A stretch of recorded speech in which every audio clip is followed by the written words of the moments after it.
Hello and welcome back to the Lucid Dreaming Podcast. This is episode 17, and on this episode, a few days ago, I had a conversation with Daniel Schoonover, the creator, one of the founders of iWinks, who created the Aurora headband, which I've had on the show before, but I decided to try another thing with him on the podcast, another format of, instead of an interview, just having a conversation. So we recorded that a few days ago and talked about a wide range of subject, an update on the Aurora, talked about the latest Kickstarter campaign, which by the time of this posting has already ended, although it was still running when we were talking about it.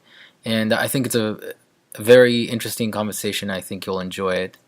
I did want to say something I've realized before we get started with the episode itself is that I start every episode often enough with updates or references to previous episodes, follow up, and so on.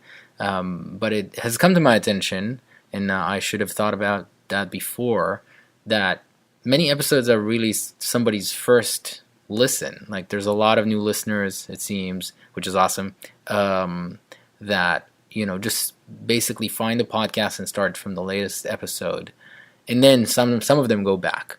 If you are a new listener to the podcast, welcome.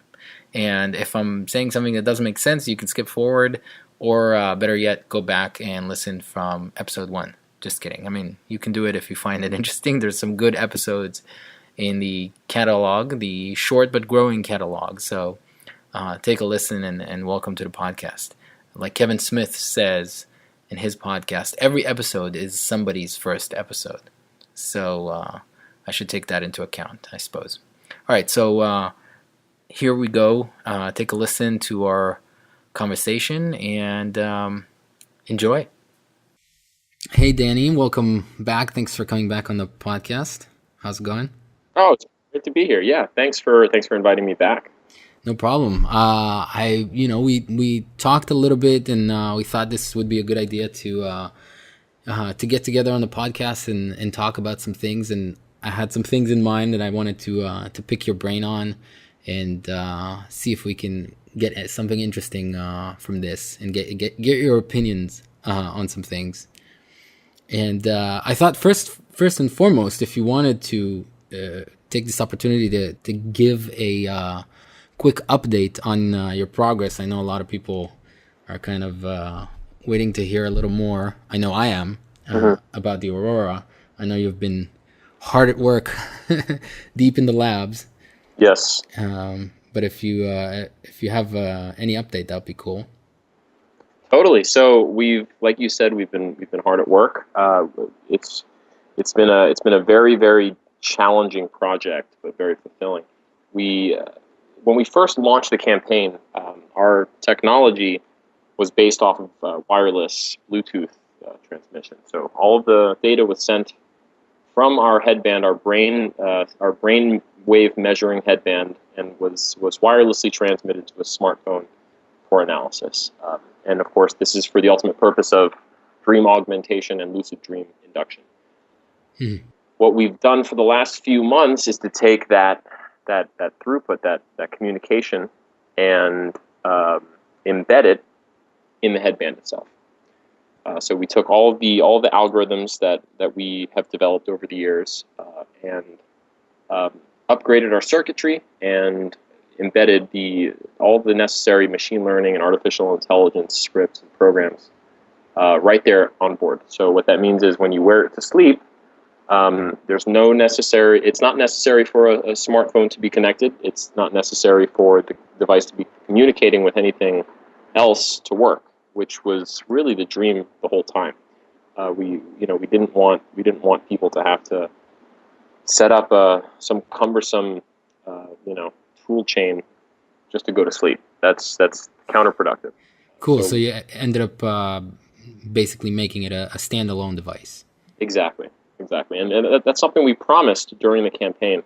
But it's one of those things where you make a promise and then reality hits you in the face a few months later. regarding the depth of what's actually involved to implement. Yeah, and any small change can have a cascade effect of a big complicated endeavor in actually implementing sometimes small changes. I think there was another one where people requested audio in a particular way, or through their own headphones or something like that. I don't remember. Did you guys end up trying to implement that as well? Yeah, it's definitely something we've thought a lot about. It's something that, to say the least, we would like to offer it in the future. Whether or not it's going to make it into the Aurora is more of a design concern than anything else. To do it efficiently, there's a few ways to look at it, but if you want sound on board, you probably have to have speakers on board too. Right. And a lot of people were more than happy to plug in some headphones and run it to their ears, but we got worried about the liability of having a cord tangling around your head when you're sleeping. Yeah, I think we forget that you're supposed to put this on and go to sleep and not only be comfortable, but not have any issues in case you're turning and flipping over during the night. Exactly. So that's been one of the biggest concerns for us, has been keeping the form factor small and keeping it comfortable. So if you saw the latest round of prototype images, the sleek black, one of our backers called it the RoboCop design. It's a beautiful design, but it's a little bit bigger than it needs to be, and I think that we can shave it down a good amount, and that's high on the priority list for us before we ship. So we again, the whole purpose for this project and the length of time it's taken for us to deliver is going to making sure that what we do end up shipping is going to have a long life. It's not going to be something that's a flash in the pan and then off and on to the next thing. We want to build something with legs. Absolutely, I understand. I think even for me, as excited and anxious as I am to get my my version of your device, is I rather wait and have it, have you ship something that works well and is reliable and so on, and I rather wait and have it done properly. Yeah, right. I mean, why, if you're gonna spend so much time to do something, do it right. Yeah, absolutely. Very cool. Corners. Yeah, I mean, really, the money that we raised was a great seed round, and we've been collecting pre-orders since we closed the campaign. Not as high as the campaign's rate of sales, but still significant. Right. All of the funds that we've raised has gone to various design elements, engineering elements of the project. And what we really would like to do is use all of the money that we've raised to ship the headbands, and for there to be little left over to go into a next round. And what I mean by that is that we're so much more concerned with building the current device in a way that it's got the longevity, rather than putting features off to the side and saying, well, we'll build this into it one day and hopefully that'll be the be all end all. But that's not what we're trying to do. We're trying to make sure that what we've designed and what we're offering people is exactly what it can be.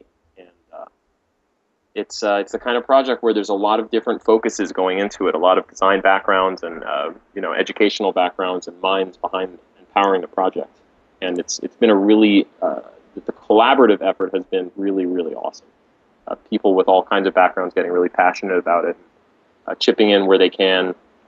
It's been great. It's been awesome. Very nice. Well, I actually wanted to kind of get your take on another project that's about to end on Kickstarter, the Onirics, which I've talked about in the last episode, and to some degree I feel like I was a little too critical on one hand, but I also gave the caveat which I did want them to succeed, and it does seem like they put a lot of effort into it. And anyone who's listening who hasn't seen it, I'll put another link in the show notes. But it is, as of this recording, it's about 3 days to go and raised about 30% of its goal of 100,000. So it's not it doesn't look like it's going to make it. Although I know that they're planning on continuing, of course. And if they truly have been working on this for 3 years, then I'm sure they'll just take another avenue of putting this on the market. But I wanted to know if you've looked at this campaign and what your thoughts are. Yeah, I've seen the campaign. I became aware of it a few days, maybe a week after they launched. And it's a real shame that they're not getting more traction. It's like you said, it's clear they've put a lot of effort into it, and it's a well thought out product. Yeah.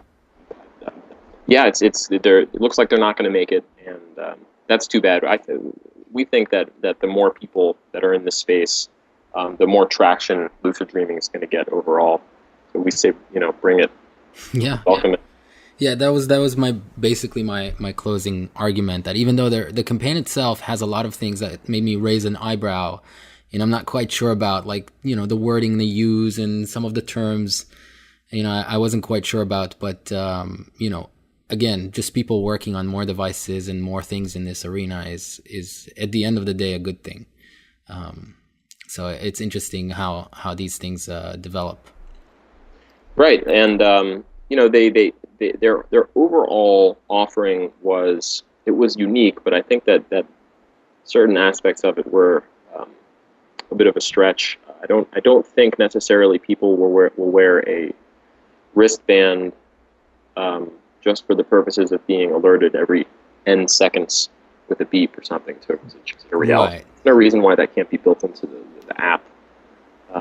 Right, our phone can do that already. If it's on the wrist, it doesn't make a lot of extra difference, I suppose. But really, I mean, what I'd like to see more is more collaboration among the groups in this space. I mean, I was never contacted by them that I know of, and there are a few other groups out there that seem to take this approach, this lock everyone else out and we're going to do it ourselves approach, and it just goes against the nature of what we're trying to do here. And I wish things were different. I wish that these people would reach out and start a conversation rather than go their own way. Right, absolutely. And it seems like we're all working in this sort of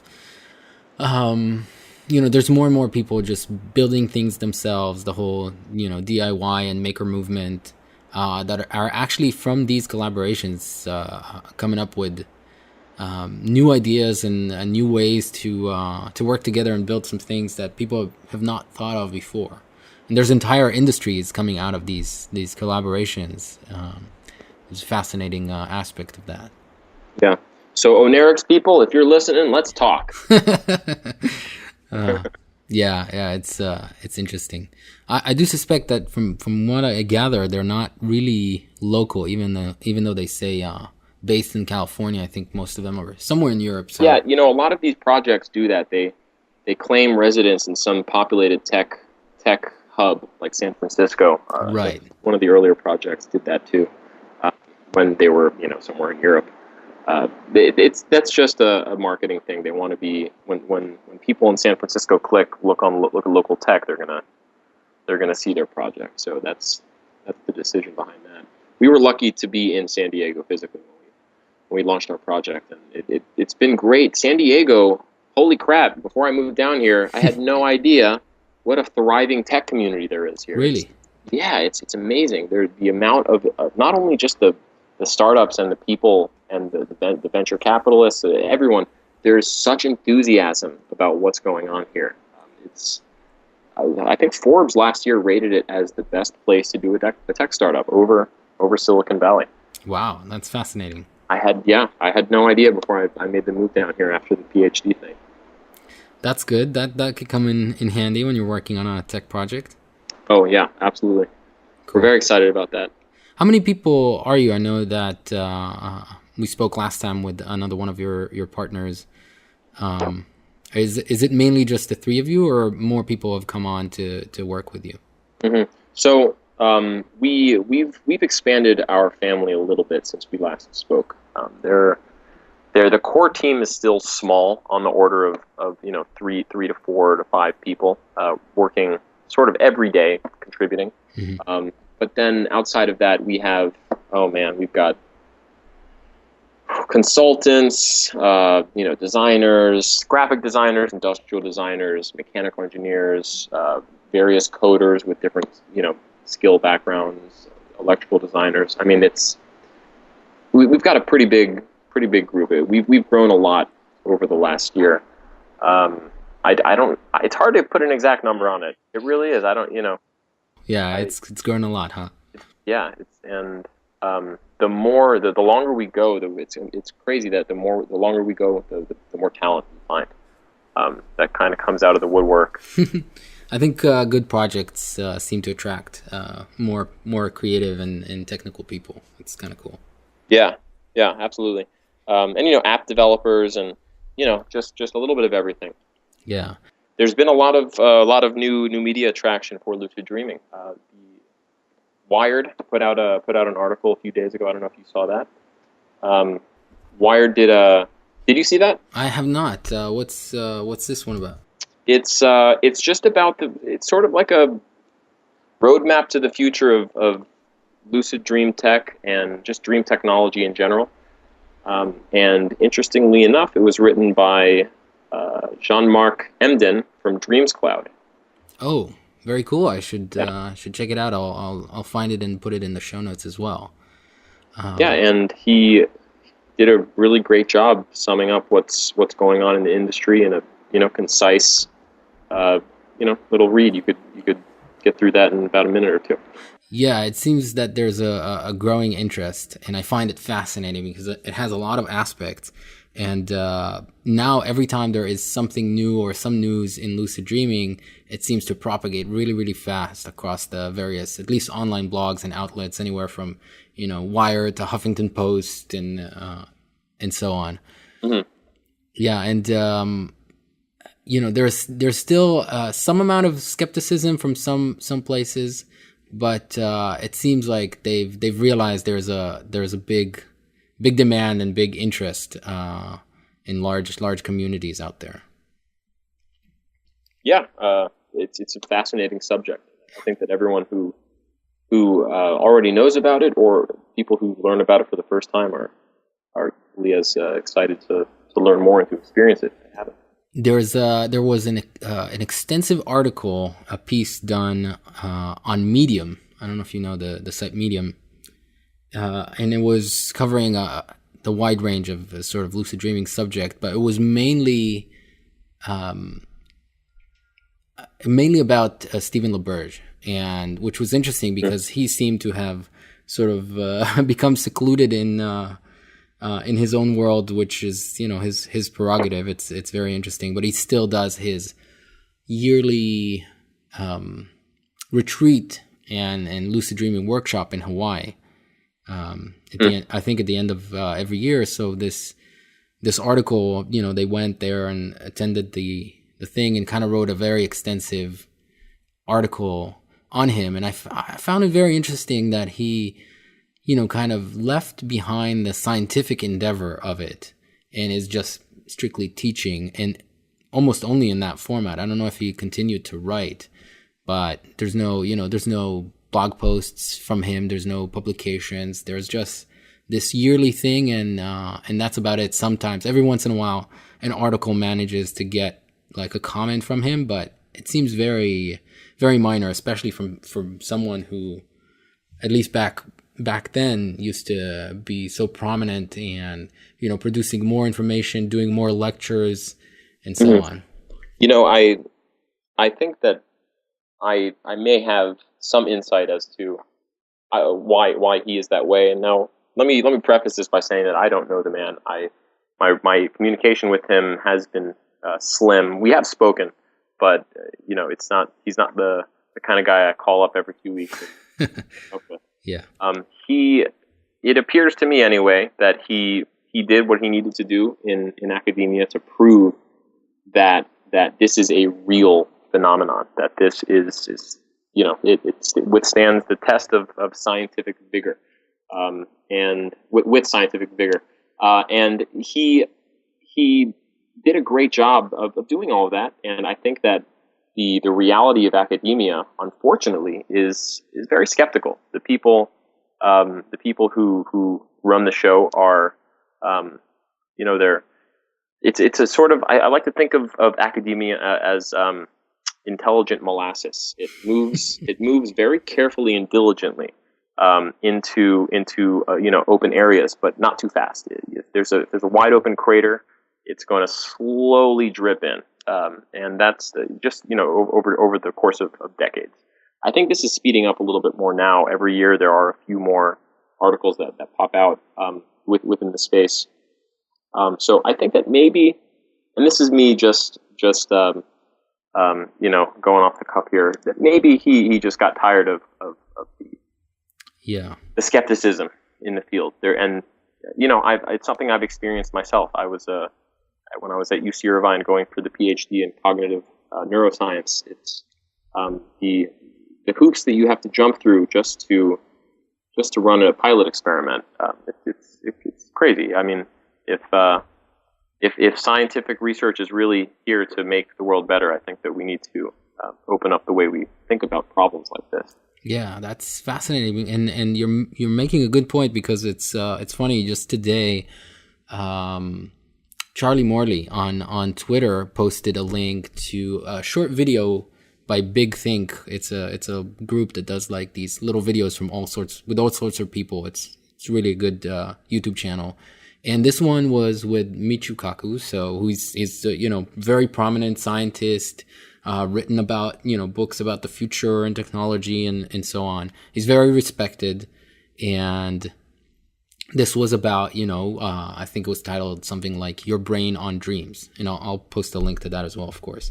And this was posted a few days ago. This is a brand new video, and he is talking about dreams, and even mentions lucid dreaming. And he says in the video, finally last year, he refers to lucid dreaming to begin with as, I think like a myth or something. And he says, this myth is no longer a myth. Finally last year, this scientific study has proven with fMRI that, lucid dreaming is real by telling people that when they dream, if they clench their right fist and then their left fist and then their right fist and so on, and they can measure in the brain because left and right hands correlate to the opposite side of the brain, left hemisphere to the right hand, right hemisphere to the left hand, right. And they can still see that they're actually asleep, and so they're proving the person is dreaming and can control their actions in their dream. Right. And I'm thinking, just last year, what do you mean? Like, this person who's very prominent in the scientific community, at least in his fields, has not known that this has been proven, in the 70s by more than one person. And throughout the years, the past years, where people have conducted more experiments. I did my interview. It's on my blog with Dr. Ursula Voss. Awesome. Yeah, so very cool. She's been working on it since, the first study they did was in 2009, I believe, and there's one several years before that. And it's funny because she also, when somebody came to her, the person that came to her and said, let's study lucid dreaming, she said, "What are you talking about? You want to ruin my career?" Right. So, it's still a stigma, but obviously it's been done for years now, and still somebody like Michio doesn't even know that this has been proven a long time ago, and not just in 2013. So it's I'd like to think that people have moved past that it's something that they know is real just from their own experiences. Right. And it's it's a shame that's, but you know what, that's just how science is in this country, at least. Granted, Voss is over in Germany.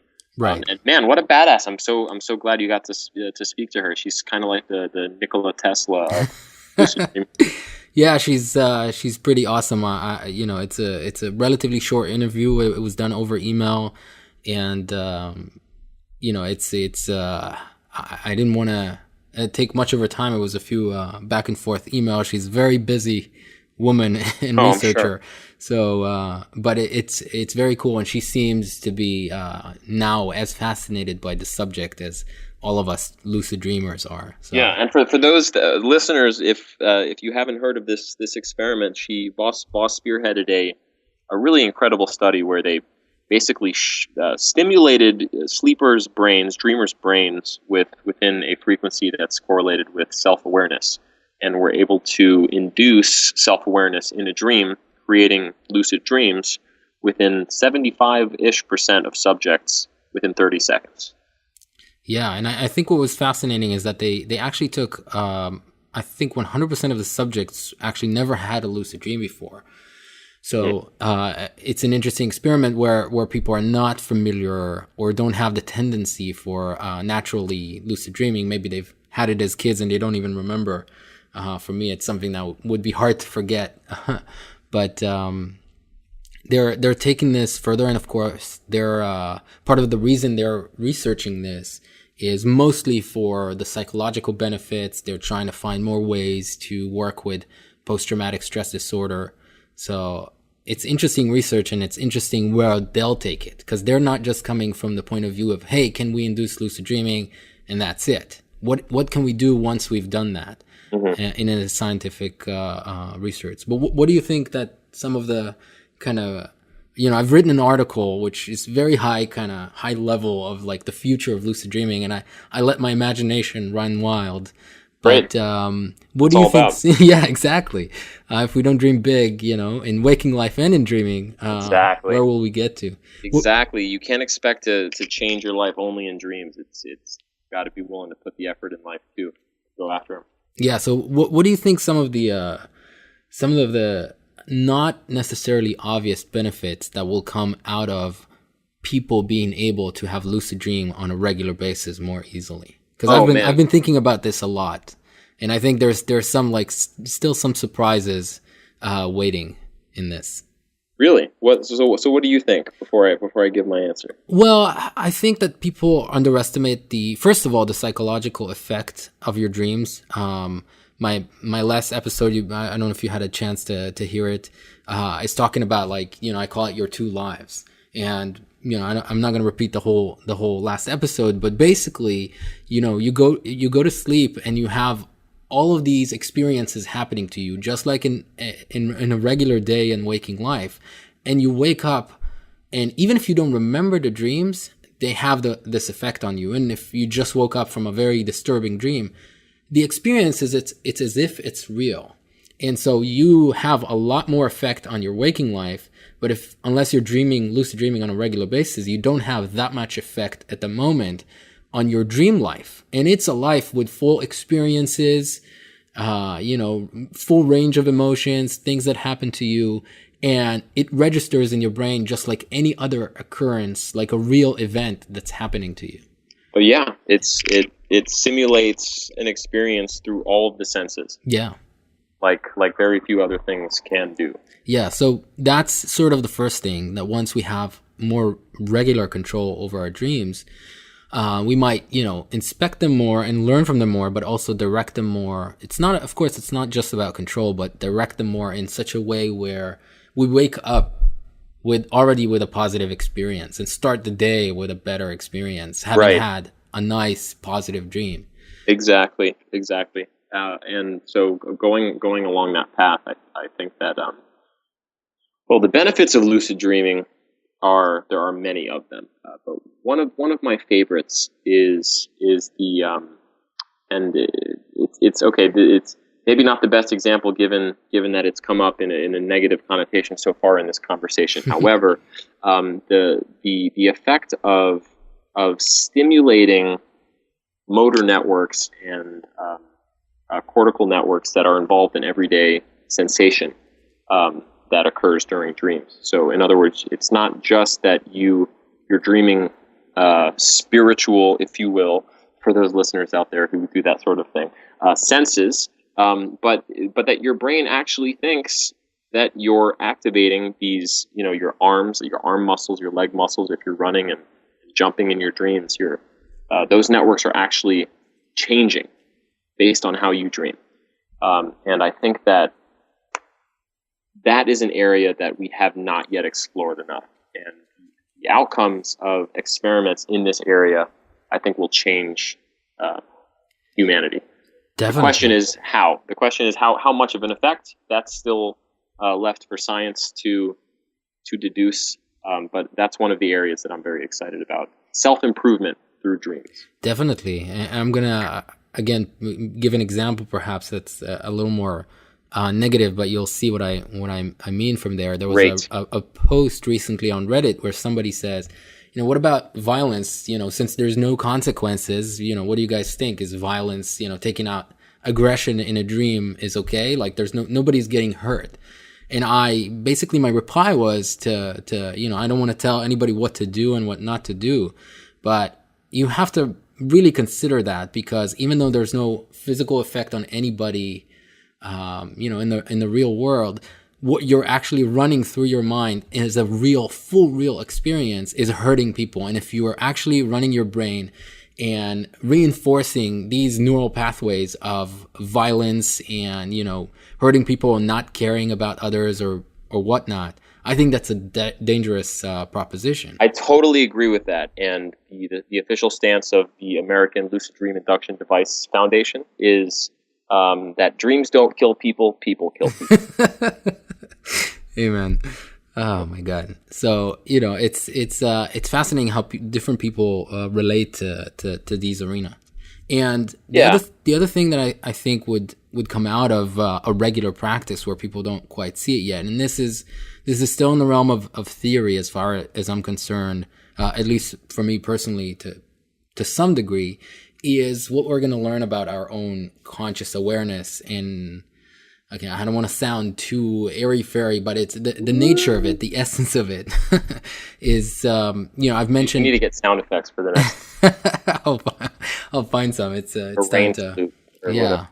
it's time to upgrade this podcast with some sound effects. Yes, that's what I'm talking about. But I've mentioned a book, and I actually want to recommend it to you. I don't know if it's something that interests you, but there's a book that just came out called Waking Up by Sam Harris. And it is a fascinating look at the nature of your own consciousness from the subjective first-person perspective. So he's looking at it from science. He's a neuroscientist, of course. But he's talking about how our day-to-day conscious awareness is, we're not really seeing it very accurately because we're always lost in thought, whether we realize it or not. And he says that there's something that happens once you start becoming aware of it. And when you start, practicing in some way, stopping just being lost in thought. And I think that lucidity is the equivalent of being lost in your dream and kind of snapping out of it. And I think there is a level of lucidity that people get to when they do it on a regular basis that starts revealing some aspect of your conscious awareness that we weren't really aware of until then. Yeah, I completely agree with that. And something that a heuristic that one of my friend's parents shared with me, a personal anecdote, if you will, about their own dream life, was that they would have these recurring dreams that sometimes would turn into nightmares. And once they figured out what it was in their real lives that were correlated, I guess, with those experiences, once they figured out that connection, those dreams went away completely. Interesting. Yeah, and it's something, I think that even today with nightmares and recurring dream signs and dream experiences, that it's our brains work in a much wider time scale than we think they do. I think it takes a lot longer for us to make important decisions than we are aware of. Yeah. Yeah, and I'm willing to even take this a step further, because it seems for some reason that with lucid dream, it's at least online and in a lot of blogs and forums and so on, it's so attached for so many people with paranormal phenomena and all sorts of, the weird kind of spiritual, new age kind of stuff, which I'm open to but averse to at the same time. I like science, I like proof. I think it's easy to imagine things or interpret them one way or another. But I think that, once again, if we cultivate more ways to become lucid, have devices that help us become lucid on a regular basis, this will give a tool to people who do want to say, hey, can I heal myself, through activity in a lucid dream? Or can I, see the future or this or that, all the sorts of things that people come up with that they think that they can do in a lucid dream. Whether they can or not, I'm not quite sure. But maybe this will give just the ability to set an experiment and say, you know what, now we can reliably induce lucid dreaming in people. Let's set up an experiment and let's see if we can do this, that, or the other thing, dream sharing, and so on and so forth. Because lucid dreaming is still so elusive for so many people. Yeah, it is. Yeah, it is. And I think that I mean, even for someone like me who's been aware of it and has done the due diligence of training and reading the books, and it's still difficult to do consistently. Yeah, definitely. So it just goes to show that there's a definite need and definitely a demand for more effective training programs and technology to help people have these experiences more. Absolutely. Well, Danny, thank you. I don't want to take too much of your time. I really appreciate this chat. It's been fun. Oh man, you know what? It's Sunday. Honestly, if I wasn't doing this, I'd be watching football. So sounds good. We should we will definitely do this again sometime. Great. I love it. Awesome. I'll see you next time. I'll see you next time. Thanks, man. So that was my little chat with Daniel, and I hope you enjoyed it. All the little mentions and links and videos and articles that we talk about in this episode, I'll put in the show notes, which you can find on the website at lucidsage.com. And as always, you can find me on Twitter at TheLucidSage, or reach me on the website lucidsage.com. Hope you enjoyed this episode, and hope to see you again in the next one.